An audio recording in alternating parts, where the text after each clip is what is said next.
now turn up.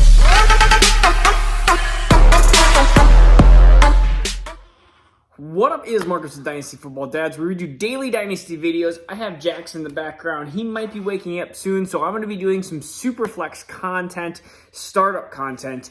So if you're new to the channel, please subscribe. We're doing a free jersey giveaway at 1,000. What I'm actually going to be doing, though, is there's going to be a wheel of 5 different subscribers, and I'm going to do literally a random wheel live, and we're just going to see where that goes. So you're going to have a 20% chance, of course, winning that jersey if you're on that wheel. And I'm going to start doing one here soon, and then I'll just do one probably at like 850, 900, 950, and then 1,000 subscribers, somewhere around there. And so we'll have 5 people on that wheel. I'm going to call it the winner wheel, or the wheel of winning, and hopefully one of you guys will get to see live who wins the jersey.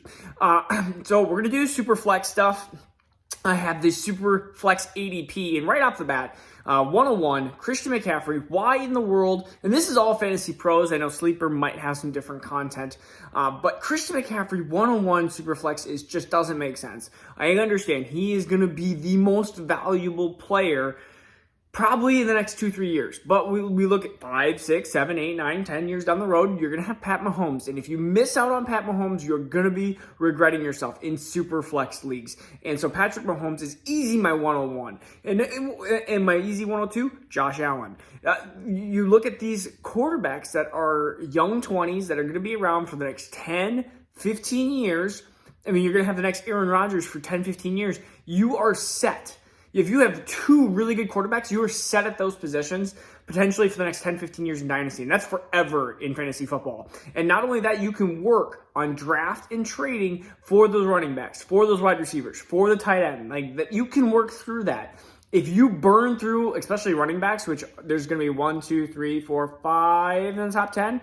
If you're doing that, then you are going to be 2-3 years down the road, you're going to have all these running backs are not even going to be on this list. Look at Le'Veon Bell. Look at Todd Gurley. Look at David Johnson. These are all running backs that were probably up there in SUPERFLEX leagues, and now they are no longer worth anything. So, again, 103, Josh Allen. 4, Barkley. Again, I'm not taking... honestly, you have QB3 is Kyler Murray at 6, and then you have QB4, Dak Prescott, which I'm surprised he's there, and then Lamar is 5 at pick 11. All those QBs, I could see going the first 5 picks in the draft, like 1, 2, 3, 4, 5 in SUPERFLEX leagues. Like, why not?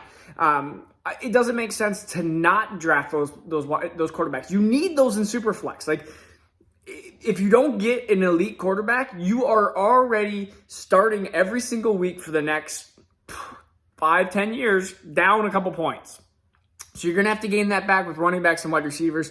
But I think that the depth of some of these running backs, especially there's good 15 running backs out there that are solid with some of the sophomore running backs, some of the rookie running backs of this year, and wide receivers. Again, we know how deep that is, and so that's why there's only one wide receiver in the top 10 of Dynasty, and that's Devontae Adams at number 10. I'm not again picking him at 10. He's 28 years old. We don't know if he's going to have Rodgers. We hope he has Rodgers, but it's not even a guarantee. So what are my strategies for SUPERFLEX? My strategies are quarterbacks early, really early. Like we talk about myself being the running back king. I love my running backs, but quarterbacks in SUPERFLEX are king, and it shows value-based drafting. Quarterbacks is where you need to get. You need to get 1. You need to get 2. You need to at least get 1 elite one. Quarterback 2 and 3, if you have 2 of these starters that you can flip-flop, like I am reaching for quarterbacks in SUPERFLEX leagues because I don't want to worry about other positions. I don't want to worry, I don't want to worry about the quarterback position. I want to worry about the running back, wide receivers, and tight ends and just try to figure that out the next couple of years. If my team sucks or is not great, let's say I have Josh Allen and Zach Wilson. Let's say I have those 2 players, and that's where I'm at right now. And Zach Wilson and let's say Teddy Bridgewater, and I'm trying to figure out that second quarterback position, hoping Zach Wilson works out, and I can figure out the running backs and wide receivers to go with that. And maybe I have an early pick. And if I have an earlier pick for a year or 2, and I pick up a future Breece Hall, or that'd be 101, or Spiller, or next year if I need a wide receiver, and I'm taking there's a couple of different elite wide receivers out there in the 22, which well, I think I'll do a video on 2022 draft stuff. But anyways, so where are we looking at some of these running backs? Again, Dalvin Cook. So let's just say the first round you go quarterback. You get a top 5 quarterback. Even if you don't get a top 5, top 6 is like Justin Herbert. We're looking at, let's go QB7. Where is it? Russell Wilson, Joe Burrow. You're getting into that situation. Trevor Lawrence. Let's just say first round you go quarterback. You know that you're going to reach. You're going to take, let's say, Justin Herbert. Justin Herbert. Yeah, Justin Herbert. I don't know if you ever have a mental mind break, but Joe Burrow and Justin Herbert, I switch their first names sometimes. I don't know why. I should know better. I've known about them for years, and yet I still do it. It's something I do. I almost do the same with Devontae Smith and Javonte Williams, because it's Devonta Smith and Javonte, like E and then A at the end, whatever. It is what it is. Let's say you automatically go quarterback round 1. And if you have a Superflex league, I am hoping 101 is the pick that you get. But let's say you get a later pick. Let's say it's like 110 and it's snake draft. So let's just say you get Justin Herbert. There's a bunch of quarterbacks that go ahead. Where are you looking at now? Now you're looking at the AJ Brown, DK Metcalf, Justin Jefferson, Nick Chubb area. And so there's a couple different strategies. I say wide receivers are deep, so I like to get myself a running back. But we also have to understand that it depends on where do you plan on competing right now, or is your team looking for more depth, a depth for the future. It's risky choosing running backs. Like, I like the risk because I want to win the first year, the second year, somewhere around there. I don't want to wait 3-4 years when I have Justin Herbert and then I have, let's say, Justin Jefferson, all these Justins. I'm just going to go Team Justin. But let's just say if I do that, so there's kind of a 2 different strategy, and that's why running backs go early and some running backs don't, because other teams want those wide receivers. In this case, you have like a Nick Chubb, a Derrick Henry, which I think is going to be falling more off the cliff here soon, Aaron Jones, DeAndre Swift. Where am I going to go? I'm going to go Nick Chubb here in this kind of situation over Justin Jefferson, over DK Metcalf, because I think in the 3rd, 4th, 5th round, that's where we can start looking at that. And so quarterback-wise, you could easily go Joe Burrow. You could easily go Trevor Lawrence in this situation and really shore up those situations for the long term here. So that's pick. I mean, I should almost just do a mock draft here, but I'm not doing a mock draft. I'm just telling you a little bit of the first-round strategies that we're going to go through. So let's see, pick 10, 12, what is that? I get pick almost like 28. So now we're in this Calvin Ridley, J.K. Dobbins, Najee Harris, CeeDee Lamb situation. And quarterback-wise, it says Trevor Lawrence is there. I doubt he's there. I think he's going to be an early second-round pick. I think they just haven't updated these rankings enough. I mean, you can even see Aaron Rodgers is in that area too. I feel like I can get a Justin Fields, or I can get even a Trey Lance, maybe hopefully in a round or 2 here. So that's why I'm looking at, okay, do I shore up my backfield? Do I shore up I want to win close to now situation? And that's where I'm going to do in this situation. I'm just going to I would take J.K. Dobbins, or I would take Najee Harris, or I'd take Antonio Gibson. I would take that other running back. I have a quarterback and 2 running backs, and I don't have an elite wide receiver here because we're looking at wide receivers, and CeeDee Lamb is super tempting here. But CeeDee Lamb and like Terry McLaurin, like those are wide receivers now I'm passing potentially up, but I would have a pick here in the 30s. And so just DJ Moore, Chris Godwin, Jamar Chase, like those are all wide receivers right into this situation. And Jamar Chase doesn't fit the mold of what I want to go for because I want to win now. And Jamar Chase, however great he is still a risk, still unknown. If he's my wide receiver 1 on my team, he could turn into DeAndre Hopkins. He could also turn into Corey Davis, and I can't have a wide receiver 1 that's Corey Davis. And when I say Corey Davis, he could turn into a 1,000-yard producer, but not a 1,300-yard producer and 10 touchdowns with Joe Burrow. Like, that could be a problem there. So just looking at this, I'll just say I take Chris Godwin. Quarterback, definitely a situation here that I'm looking at. But let's just keep going and seeing where into these 50s I could go. This is where the rookies, Trey Lance, Justin Fields, like these are the quarterbacks that are potentially in that area. We also look at Tua, Baker, and this is Ryan Tannehill. This is where you have to look at roster construction and go, am I looking for the future or do I want to win now? And with my roster now, J.K. Dobbins, Nick Chubb, of course, I almost said Joe Herbert, Justin Herbert. I am going to go with surprisingly probably, Baker Mayfield. And the reason for Baker is because I feel like he's already an established quarterback.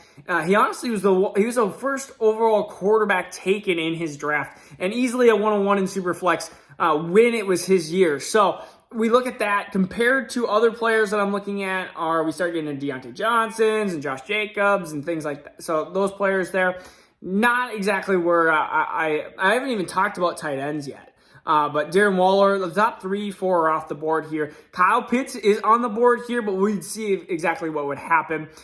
So the wide receivers are starting to look a little bit thinner. We start getting now into the next pick where we got Jerry Jeudy, Robert Woods, Chase Claypool, Cooper Kupp.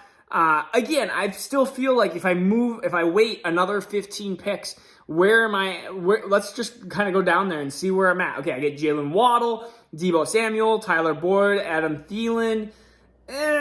We start losing it. Tyler Lockett, we're starting to lose a little bit of value, but this is where you have to see, okay, if I want to win now, I have 2 good quarterbacks. I need to find a third starter here eventually because I do have 2 good ones in my opinion. I have Justin Herbert and I have Baker Mayfield, Nick Chubb, J.K. Dobbins, and who's the wide receiver I took? This is what happens when I don't do a draft, and I'm just looking through rankings right now. That's the problem. My wide receiver is... Do I have a wide receiver? I thought I had a wide receiver. Maybe I don't have a wide receiver. No, I drafted somebody. I'm going back up. See, that's what happens when you don't do it in an actual draft. Oh, I have Chris Godwin. That's who I have. So, in this case, I am going to take... I don't know. I think... And this is what happens when you're doing it off the cuff, and I have my own rankings. So, like, I'll know, okay, this is where I have this person over, like, this is my rankings. This is where I have this person. This is where I have this person. Like, so I'll be able to easily go, oh, where's the top available remaining? What tier am I going to be in? What thing? That's going to be a better strategy than just kind of going through this. But this is just a sample strategy of what you could possibly do. The next 2 picks for me would be TJ Hawkinson, who's tight end 6, or if he was gone, Noah Fant. I think this is a really good drop-off point because I think tight end 8 and below gets a lot worse. So I'm either taking Noah Fant or TJ Hawkinson here. And for the other situation, I have running backs of like Myles Gaskin, I don't want. Chris Carson, I don't want. I mean, honestly, Zach Wilson's there. If he was there, I don't know if he would be in this situation. I would take him. Matt Ryan's also here. I would potentially take him. And the reason for that, why I'm taking one of those guys, is I would rather just take those guys because I know that maybe Claypool or like a Claypool or something like that. I'd rather take one of those guys. Rewind. I would rather take Zach Wilson if he's there or Matt Ryan is theirs. But if there's a wide receiver that is like above, a tier above everybody else, then I would take that wide receiver. The situation is, though, if I don't draft a wide receiver, I still have options. And that's the lovely thing about wide receivers is I know that if I'm missing one piece, wide receivers, there's a lot of wide receivers, and there's not necessarily huge demand for them because everyone has 2, 3, 4, 5 wide receivers. And if I'm trying to piece together my wide receiver 2 spot and I have good quarterbacks and everything else, and I have a good tight end, either Hawkinson or Fant or even Kyle Pitts if he's falling down, like this is why I don't draft wide receivers early in Superflex unless I absolutely am like, I cannot pass this up. Especially early. Like, I need the quarterbacks, I need the running backs early because I want to win now. I don't want to wait 5 years for my team to be amazing. I don't want to wait even 3, 4 years. This is why I'm even looking going, if Matt Ryan is there, that's a tempting possibility. Zach Wilson there, like, I then have 3 quarterbacks. Let's just say, in this case, I take Zach Wilson because he has a higher upside than Matt Ryan, I think, in fantasy football. And so I have him, I have Baker, and now I have Justin Herbert. Like, I have 3 solid quarterbacks. I don't need to draft a quarterback for the next 10 years. Like, I'm good. I'm more than likely good at that position, which is awesome. Like, wipe that one clean. So next, when the 2022 rookie class comes out, I will have either done one of 2 things. I will have either traded that pick away because I wanted to shore up a piece in my offense to compete for the championship, or number 2, I am drafting that player to fill in probably that wide receiver gap. And again, wide receivers in 2022, still really good. There's such a huge influx in wide receivers in the last couple drafts. I will even take some huge gambles probably on Jalen Reagor, probably on Henry Ruggs, players that are hugely devalued at this point. And just kind of throw some darts, and hopefully one of those players has a bounce back sophomore year. We haven't even talked about Michael Pittman. We haven't even talked, I think maybe T. Higgins is gone, but we haven't even talked about a ton of sophomore wide receivers. It takes a while for these guys to come into focus and gear and stuff like that. We haven't talked about Curtis Samuels and Corey Davis's and Robbie Anderson's. Like, I can fill that wide receiver 2 and 3 spot, and I can try to figure this out. I mean, I'm just going to quickly go into, let's say, like 140. That's a lot of rounds down. Let's see. We got Henry Ruggs, Rondell Moore, which is again a big. I would definitely want to try for Rondell Moore. Corey Davis, Michael Pittman's a little bit ahead here. Let me see. Mike Williams, another good, awesome, high draft capital player that I think definitely can rebound here. And we got Darnell Mooney. Yeah, I'm not necessarily a fan, but not there. Christian Kirk, no. Yeah, so we start losing it. Paris Campbell here. Terrace Marshall, heck. I mean, they got arrows up, so they're going to be moving up here. I don't think he'll be there. But, again, you're going to have to reach a little bit higher for some of these players. But these are players that I'm going to be taking a lot of gambles, a lot of young gambles on. And there's going to be teams halfway throughout the year, and they're going to see that you have, let's say, Terrace Marshall, and they're going to be like, maybe I want a Terrace Marshall and a second for a little bit more of a stud. Maybe an Adam Thielen. Maybe somebody down the road. So I think that is my SUPERFLEX startup strategy in a nutshell for now. All right?